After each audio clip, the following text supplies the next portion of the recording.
Decline of Mughal empire, ये विपिन चंद्र पाल की book है, मॉडर्न हिस्ट्री की ओल्ड एनसीईआरटी। ये किसी भी कॉम्पिटिटिव एग्जाम के लिए बहुत इंपॉर्टेंट है, यहाँ से क्वेश्चंस बहुत आते हैं और ये इनको लाइन टू लाइन समझना बहुत इंपॉर्टेंट है। मैं पीडीएफ्स बना के बहुत इजीली समझा सकती हूँ, बट वो मेरे लिए बहुत इजी है, बट आपके लिए वो अच्छा नहीं है। पीडीएफ्स तो आपको हर कहीं कहीं से भी मिल जाएंगी, बट मैं लाइन टू लाइन समझा के, लाइन बोलते हैं ना, रीड बिटवीन द लाइन्स, वो पढ़ाने की कोशिश कर रही हूँ। तो आई होप आपको ये चीज़ पसंद आएगी और अच्छी भी लगेगी। दैट्स इट, और स्टार्ट करते हैं अपना chapter, the decline of the Mughal empire. The great Mughal Empire, the envy of its contemporaries for almost two centuries, declined and disintegrated during the first half of the 18th century. जो Mughal empire है ना, इनकी contemporaries जो थी 2 साल 2 centuries तक चली, और उसके बाद क्या होने लगा, डिक्लाइन होने लगा, डिसइंटीग्रेट होने लगा during the first half of the 18th century. जब 18th सेंचुरी का फर्स्ट हाफ स्टार्ट हुआ, मतलब 1700 के टाइम से ही शुरू हो गया। The Mughal emperors lost their power and glory, and their empire shrank to few square miles around Delhi. कह रहा है, पहले तो वो कह रहा है मतलब 18th सेंचुरी की स्टार्टिंग में ही फर्स्ट हाफ में डिक्लाइन होगी। फिर कह रहा है कि उनकी पावर भी चली गई, ग्लोरी भी चली गई, और उनका एम्पायर कहाँ तक रह गया, दिल्ली तक रह गया। फिर वो नेक्स्ट लाइन में कह रहा है, in the and in 1803 Delhi itself occupied by the British army and the proud Mughal emperor was reduced to the status of a mere pensioner of a foreign power. कह रहा है, अब ना ये जो दिल्ली का जो भी इन द दिल्ली में ना 1803 तक आते आते क्या हो गया, ये जो सो कॉल्ड एम्परर थे, मुगल एम्परर्स थे, जो अपने आप को बड़ा वो प्राउड फील करवाते थे ना, उनका स्टेटस रिड्यूस हो गया। वो सिर्फ क्या बन के रहेगी, पेंशनर बन के रहेगी, फॉरेन कंपनी के, फॉरेन पावर के, वो जो यहाँ के थे भी नहीं। Study of the process of decline of this great empire is most instructive, बहुत इंस्ट्रक्टिव वे में हुआ इनका डिक्लाइन, कैसे कैसे हुआ वो पढ़ेंगे। It reveals some It reveals some of the defects of and weaknesses of India's medieval social, economic and political structure, which were responsible for the eventually subjugation of the country by the English East India Company. ये defects और weaknesses के बारे में बता रहे हैं कि Indian medieval period में ऐसा क्या हुआ, मुगल पीरियड में, कि इनकी जो डिफेक्ट्स और वीकनेसेस बाहर आई और एक फॉरेन पावर ने हम पे रूल करना स्टार्ट कर दिया और इनको एक पेंशनर बना के छोड़ दिया। क्या हुआ इकोनॉमिकली, पॉलिटिकली, जो रिस्पॉन्सिबल है इंग्लिश ईस्ट इंडिया कंपनी के लिए, कि उनकी ग्रोथ के लिए, जो हमारी वीकनेसेस हमारे दुश्मन की ग्रोथ का कारण होती है। तो जब तो किसी को हमारी वीकनेसेस पता लग जाए, हमारी कमियां पता लग जाए, तो वो उसी बार had been shaken up during the long and strong regime of Aurangzeb. क्या हो गया, जब ना औरंगजेब का टाइम था, औरंगजेब जब तक जिंदा था, तो यूनिटी और स्टेबिलिटी थी एम्पायर में, और वो ना कभी भी गिरती नहीं थी, बहुत बहुत स्ट्रॉन्ग थी और बहुत टाइम तक चली। Yet, in spite of his many harmful policies, the Mughal administration still quite efficient and the Mughal army quite strong at the time of his death in 1707. जब तक उसकी डेथ नहीं हुई थी ना, औरंगजेब जो था, इसका एक ना मुगल पॉलिसीज जो जब तक वो था ना, सबको पता है कि औरंगजेब की पॉलिसीज बहुत हार्श थी, बहुत हार्मफुल थी मुगल। पर उसके बाद भी ना उसका एडमिनिस्ट्रेशन बहुत अच्छा था, वो मुगल आर्मी बहुत अच्छे से उसने संभाल के रखी हुई थी, बहुत स्ट्रॉन्ग थी उसकी डेथ तक, जो उसकी डेथ हुई है 1707 तब तक। More over the Mughal destiny still commanded respect in the country, तब तक उसकी एक रिस्पेक्ट थी पूरी कंट्री में। On Aurangzeb's death, his three sons fought among themselves for the throne. The 65-year-old old Bahadur Shah emerged victorious. He learned, dignified and able. अब क्या हुआ, जब उसकी डेथ हुई, डेथ के बाद ना थ्रोन के लिए उसके 3 बेटे लड़ने लगे, और विक्टोरियस कौन हुआ, 65 साल का एक ओल्ड मैन, बहादुर शाह, जिसको गद्दी मिली। उन्होंने दोनों भाइयों को हराया और गद्दी मिल गई। अब वो लर्न था, डिग्निफाइड था और एक अच्छा इंसान था। He followed A policy of compromise minded policies and niches adopted by Aurangzeb. तब ना उन्होंने क्या किया, पॉलिसी जो थी ना वो कॉम्प्रोमाइज वाली, कंसाइलेशन, जहाँ पे एविडेंस है कि उसमें औरंगजेब की कुछ पॉलिसीज को, जो नैरो माइंडेड पॉलिसीज थी और जो मेजर्स अडॉप्ट करने थे चाहिए किए थे औरंगजेब ने, उनको फॉलो किया, कुछ पॉलिसीज को रिवर्स कर दिया. He adopted a more talent or tolerant attitude towards the Hindu chiefs and rajas. उसमें ना बहुत tolerate attitude towards the Hindu chief, बहुत टॉलरेट एटीट्यूड था हिंदू चिफ्स का और राजा के लिए रखा उसने. हालांकि औरंगजेब का नहीं था इतना टॉलरेट करने वाला attitude. There was no destruction of temple in his regime. उसके टाइम पे कोई भी डिस्ट्रक्शन नहीं हुई. इट मीन्स औरंगजेब के टाइम पे टेम्पल डिस्ट्रक्शन होती थी. In the beginning he made an attempt to gain great control over the Rajput states of Amber, Marwad by replacing Jai Singh by his younger brother Vijay Singh at Amber and by forcing Ajit Singh of Marwad strong at the time of his death in 1707. Moreover, the Mughal dynasty still commanded respected in the country. अब जब ना उसका एक time period था तो unity and stability थी, वो कभी हैड बीन शेकन अप, मतलब हिलना स्टार्ट हो गई थी औरंगजेब के टाइम से ही. और क्योंकि जो भी था उसकी हार्मफुल पॉलिसीज थी, कुछ एडमिनिस्ट्रेशन, मुगल एडमिनिस्ट्रेशन फिर भी हार्मफुल पॉलिसीज होने के बाद भी एडमिनिस्ट्रेशन बहुत अच्छे से चल रहा था. And the Mughal army quite strong at the time of his death in 1707. अब मुगल आर्मी क्या थी, स्ट्रॉन्ग थी, बट कब तक रही, जब तक उसकी डेथ नहीं हुई. डेथ के बाद सब कुछ डिक्लाइन में चलता गया. Moreover, the Mughal dynasty still commanded respect in the country. Death के थोड़ी देर तक भी उसकी जो मुगल आर्मी थी ना उसको रिस्पेक्ट मिलती रही.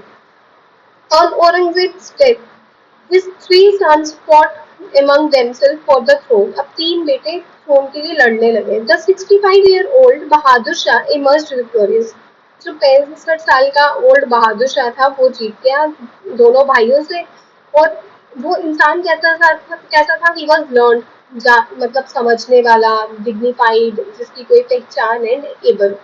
He followed a policy of compromise and conciliation, and there was evidence of reversal of some narrow-minded policies and measures adopted by Aurangzeb. चलता तो वो औरंगजेब के नक्शे कदमों पे ही था, बट उसने कुछ पॉलिसीज को क्या किया, चेंज किया और थोड़ा सा कॉम्प्रोमाइज किया, कंसाइल करने की कोशिश की, लोगों के मतलब सबके साथ घुलना मिलना स्टार्ट किया. He adopted a more tolerant attitude towards the Hindu chiefs and rajas. अब कॉम्प्रोमाइज किसके साथ किया, हिंदूज के साथ, और टॉलरेट एटीट्यूड रखा हिंदू चीफ्स के साथ और राजास के साथ. There was no destruction of temples in his regime. उनके टाइम पे कोई डिस्ट्रक्शन नहीं हुई टेम्पल्स की, मतलब औरंगजेब के टाइम पे होती थी. In the beginning he made an attempt to gain greater control over the Rajput states of Amber and Marwar.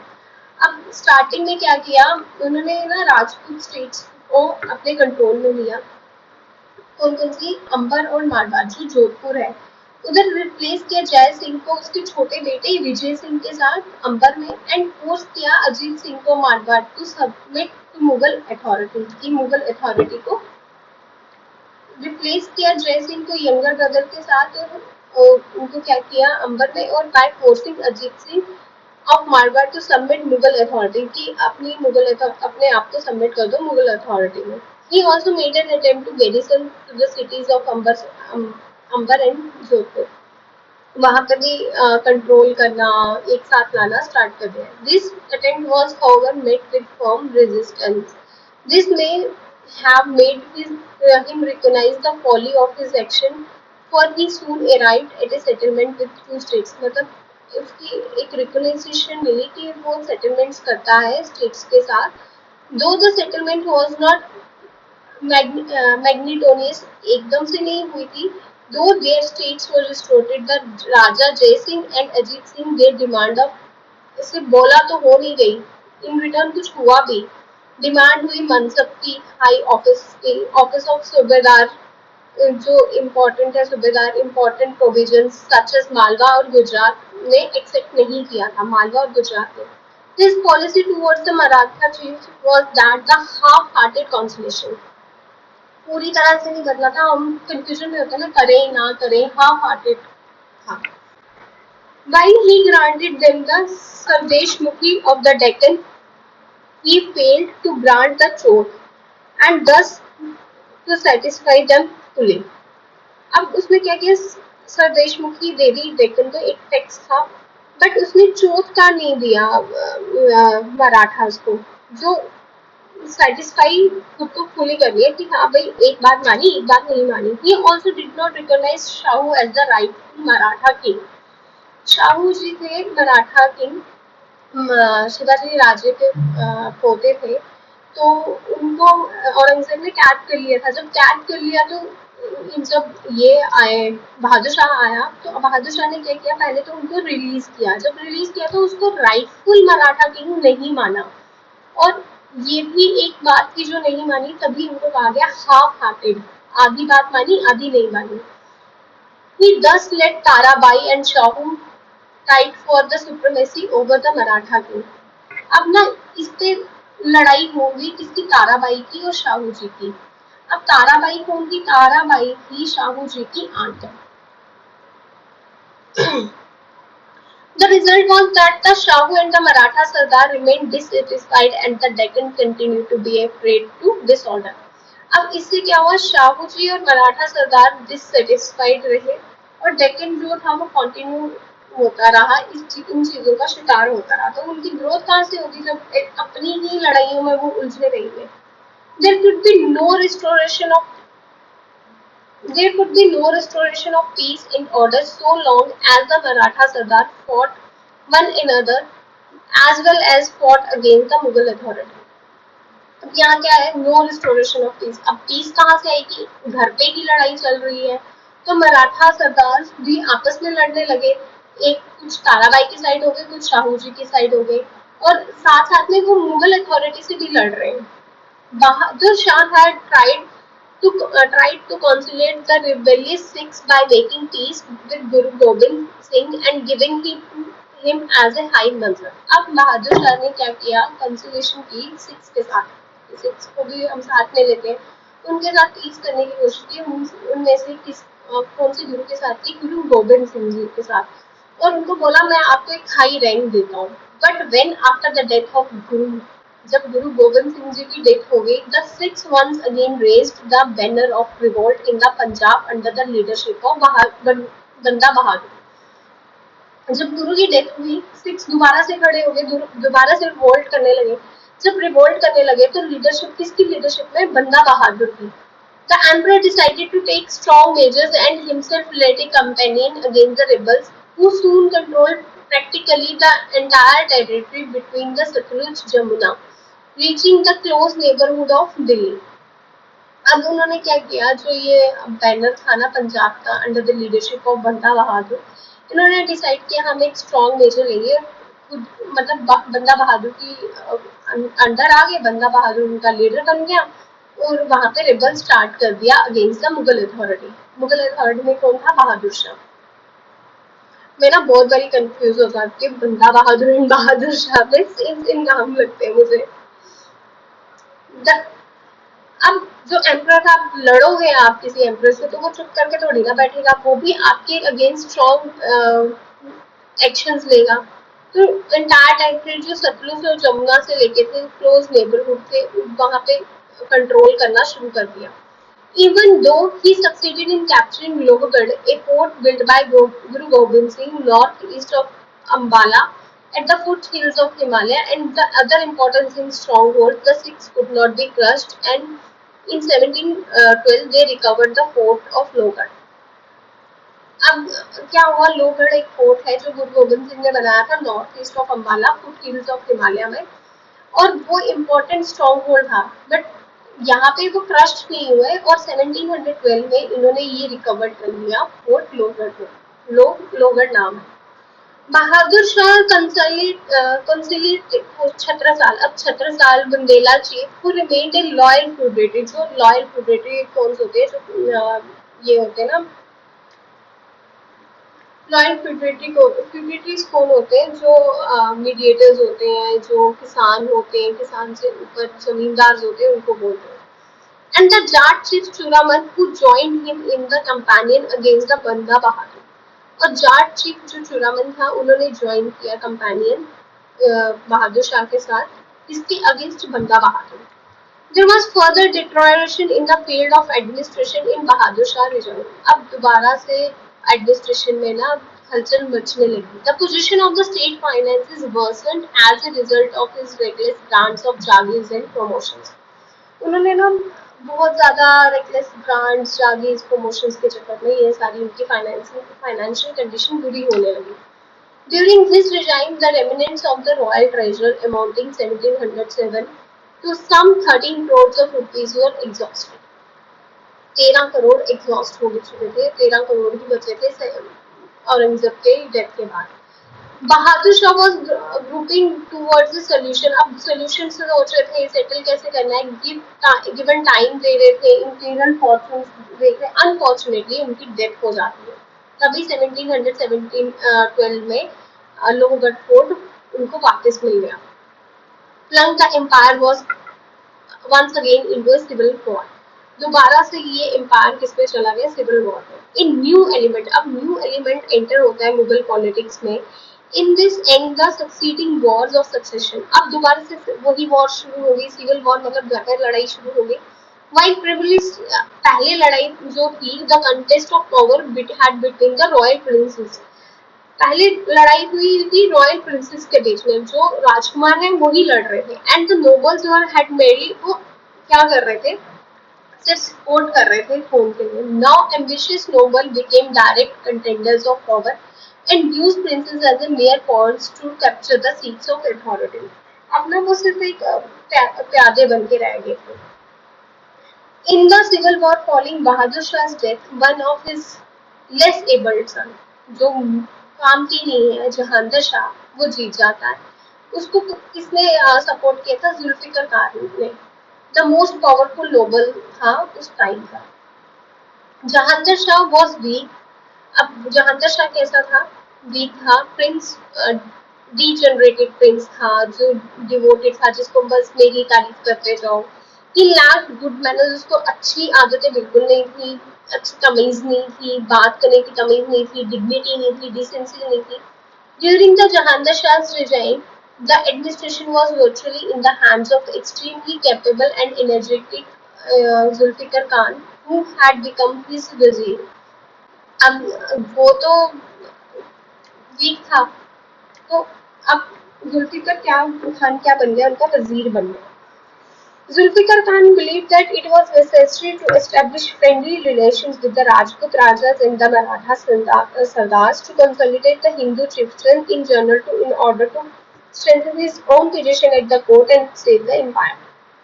अब जुल्फिकार खान को इतनी कम बात समझ में आ रही थी कि हमारे पास पैसा तो है नहीं, तो हमें राजपूत राजाओं के साथ फ्रेंडली रिलेशंस रखना पड़ेगा, मराठास के साथ भी, हिंदू चीफ्स के साथ भी, कि हमें अपनी पोजीशन को स्ट्रेंथन आउट करना है. क्योंकि लड़ाई में क्या लगता था, पैसा. जब आप फ्रेंड्स हो तो आप फ्रेंड्स में पैसा तो नहीं लगाओगे ना, वहां पे तो नहीं आप फालतू का पैसा वेस्ट करोगे. Therefore he rapidly reversed the policy of Aurangzeb. जल्दी जल्दी से उन्होंने रिवर्स की policies. The hated जजिया was abolished. उन्होंने जजिया एक टैक्स था जो हिंदू से लिया जाता था, उसको एबॉलिश किया. Jai Singh of Amber was given the title of Mirza Raja. Mirza Raja का टाइटल दिया Sawai and appointed the governor of Malwa. उनको टाइटल दे दिया मिर्जा राजा का और अपॉइंट कर दिया गवर्नर किसका, मालवा का. Ajit Singh of Marwar was a Marwar के जो अजीत सिंह थे उनको टाइटल क्या दे दिया, महाराजा का, और उनको गवर्नर कहाँ का बना दिया, गुजरात का.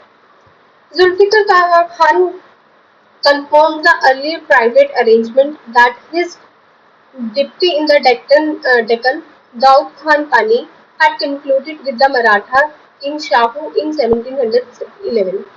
अब क्या हुआ, जो गवर्नर यहाँ पे जुल्फिकार खान ने कंफर्म किया, प्राइवेट अरेंजमेंट्स किए डेक्कन में दाऊद खान पानी जी के साथ, और कंक्लूड किया जो किंग थे शाहू जी, उनको वहाँ पे कंक्लूड किया. By this arrangement Maratha ruler was granted the throne. अब तो जोत देने लगे, देशमुख देने लगे डेक्कन की, on the condition that the collection was made by the Mughal officials. Collection कौन करेगा, Mughal officials, then handed over to the Maratha officials. Mughal officials वहाँ पे करेंगे, कलेक्शन करेंगे टैक्स की, और उसके बाद वो किसको हैंड ओवर कर देंगे, मराठा ऑफिशियल्स की। जुल्फिकार खान ऑल्सो कंसोलिडेट चुरमन जाट छत्रसाल बुंदेला के साथ भी उन्होंने कंसोलिडेशन की। ओनली बंदा बहादुर जो था, जो सिक्स, वहां पे उनकी सप्रेशन की पॉलिसी चलती रही। Zulfikar Khan made an attempt to improve the finances of the empire by checking the reckless growth of Jagirs and doctors. अब ना जुल्फिकार खान का पैसा तो खत्म ही हो चुका था, उसकी इम्प्रूवमेंट या ग्रोथ को देखने लगा जागीर ऑफिसर्स को। He also tried to compel the mansabdars to maintain their official quotas of troops. उन्होंने क्या किया, मनसबदार नोबल्स की अच्छा एक ट्रुप बने, एक अच्छे नोबल्स आए। An evil tendency of encouraged by him was that इजारा। अब उन्होंने, अब क्या एक चीज गलत आ गई, रेवेन्यू फार्मिंग। वहां पे उन्होंने रेवेन्यू इकट्ठा करना लिया रेवेन्यू फार्मिंग से। Collecting land revenue at the fix rate पे लैंड रेवेन्यू होगा as a Todar Mal's land revenue settlement. इसको क्या बोला गया, Todar Mal's land revenue settlement.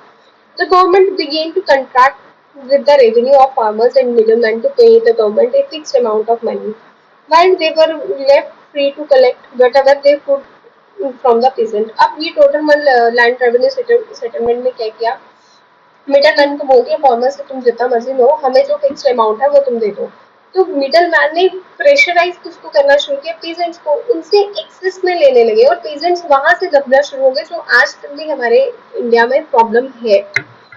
Many jealous nobles secretly worked against the Zulfikar Khan. अब जो जेलस थे नोबल्स, उन्होंने क्या किया, जुल्फिकार खान के लिए अगेंस्ट काम करना शुरू कर दिया, उनको मतलब उनके अगेंस्ट काम करना शुरू कर दिया। वो स्टिल, और सबसे गलत क्या हुआ, जब एम्परर ने उनके ऊपर ट्रस्ट नहीं किया, जिस एम्परर की, जो जिसकी वजह से वो एम्परर बना था, जहांगीर शाह।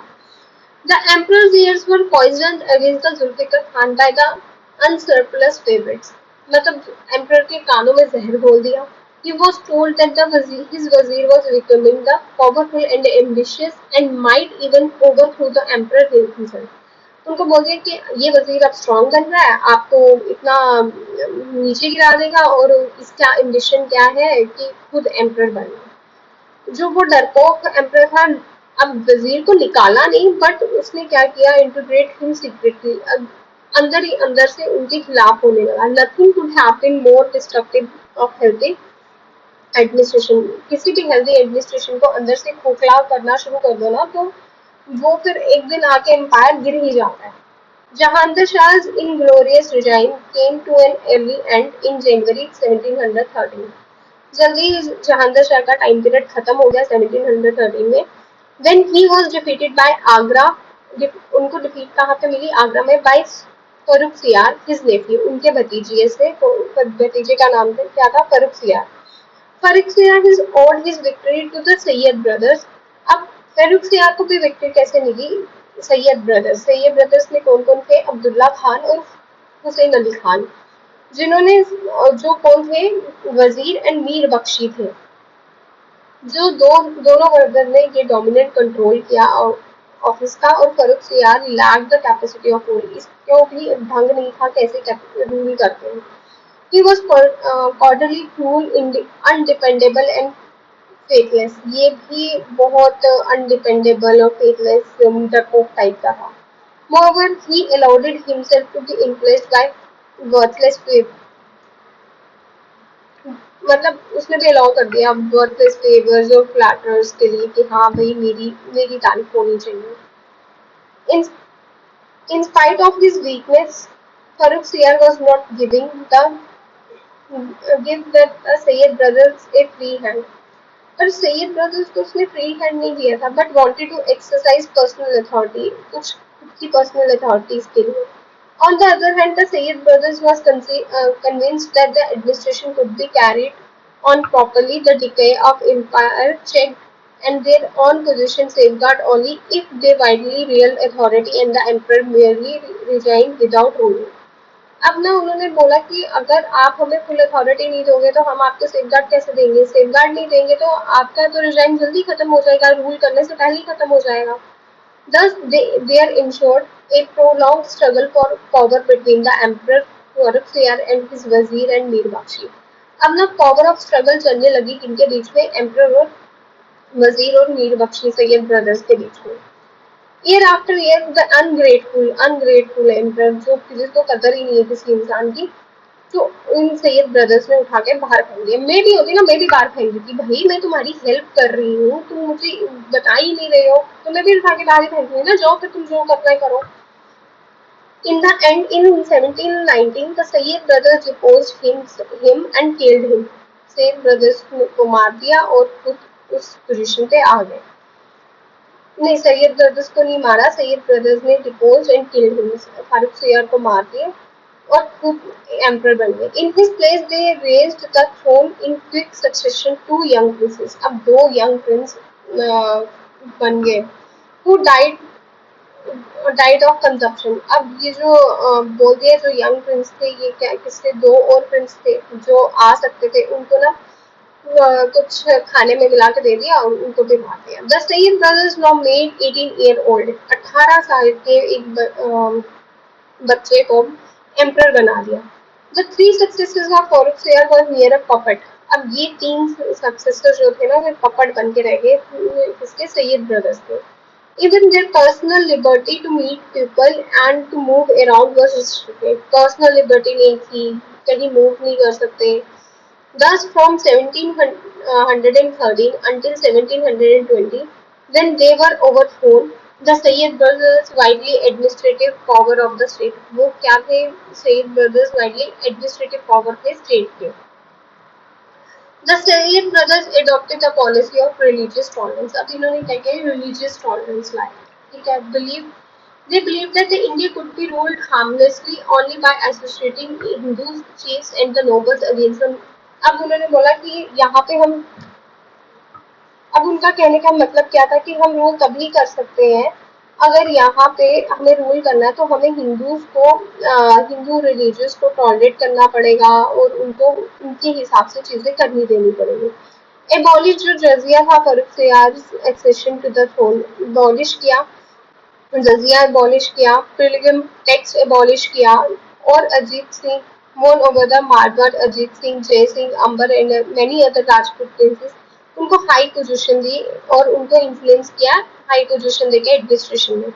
दे made an alliance. They reached an agreement with the king Shahu by granting him the swarajya. Swarajya बोला कि आपको एक एग्रीमेंट दिया, हम आपका स्वराज्य आपको देंगे, जो शिवाजी महाराज जी का सपना था